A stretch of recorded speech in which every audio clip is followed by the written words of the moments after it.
नमस्कार बंधुरा आमी तार रान्नाघरे आज के कड़ाईशुटी और आलू दिए एक रेसिपि करब किभाबे करब देखुन। এই যে কড়াইশুঁটিগুলো আমি ছাইরে ভালো করে ধুয়ে নিয়েছি কড়াইশুঁটি। আর এই যে আলু দুটো মিডিয়াম সাইজের আলু আছে। আর এটা 250 মতন মটরশুঁটি আছে। কড়া বসিয়েছি, কড়াই আমি তেল দিচ্ছি।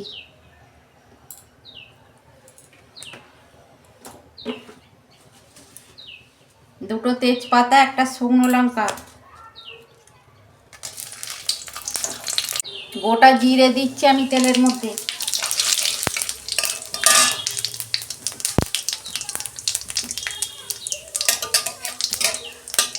ফোড়নটা ভাজা হয়ে গেছে, আলু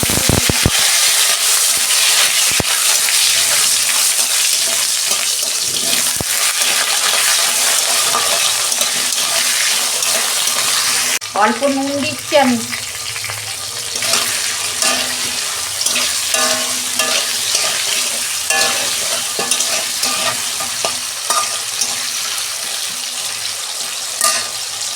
দু মিনিট আলুগুলো আমি ভেজে নেব। এই যে আলু আমার ভাজা হয়ে গেছে। আদা রসুনের পেস্ট দিচ্ছি 1 চামচ। ভালো করে আদা রসুনের গন্ধ চলে যাবে, তখন আমি একটু কষাবো।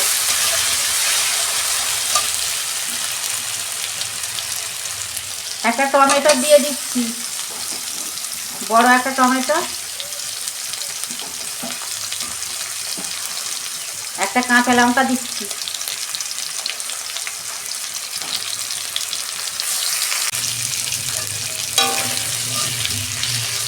তখন নুন দিয়েছিলাম তো, আর অল্প আমি নুন দিচ্ছি।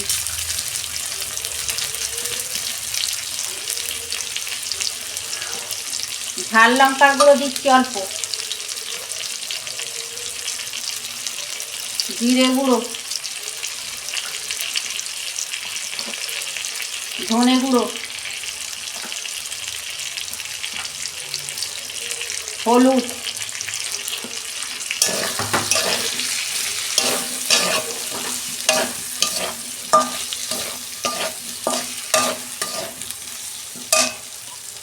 অল্প জল দিচ্ছি।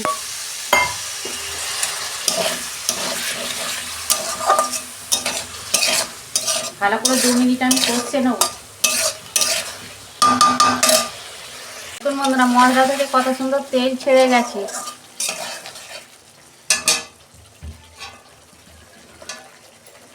মটরশুঁটিটা আমি দিয়ে দিচ্ছি।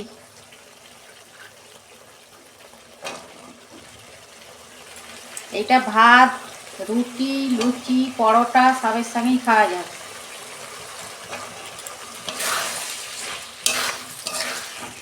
রাইস।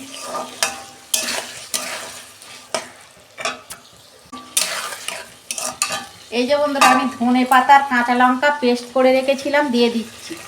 এইটা দিলে এইটা খেতে খুব ভালো লাগবে।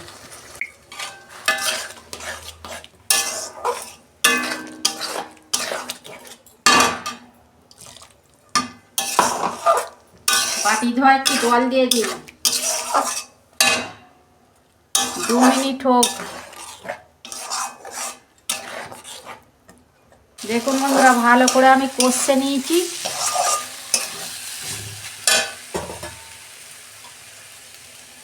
কষানো হয়ে গেছে, দেখুন আলু সেদ্ধ হয়ে গেছে।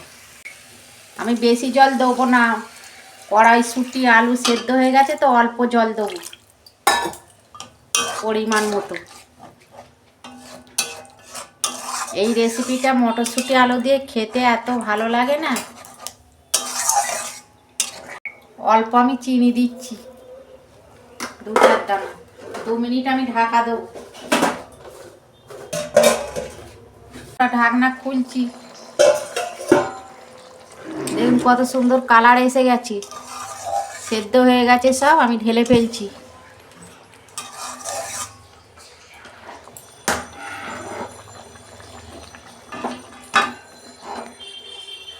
আমি অল্প ঝোল মতো রেখেছি, এটা টেনে যাবে। বন্ধুরা এটা চন্দ্রমুখী আলু তো, সেই জন্য আমি ঢেলে ফেলেছি, এটা পরে বসে যাবে। হ্যাঁ আপনারা এরকম করবেন, এরকম নতুনত্ব করবেন, খেতে এত ভালো লাগবে। রুটি, পরোটা আমার রান্নাটা যদি ভালো লাগে আমার পাশে থাকবেন, লাইক কমেন্ট সাবস্ক্রাইব করবেন আর প্রচুর প্রচুর শেয়ার করে দেবেন। এর আমি নিত্য নতুন রান্না আপনাদের পাশে তুলে ধরবো। সবাই ভালো থাকবেন, সুস্থ থাকবেন। দেখা হচ্ছে পরের ভিডিও। ধন্যবাদ।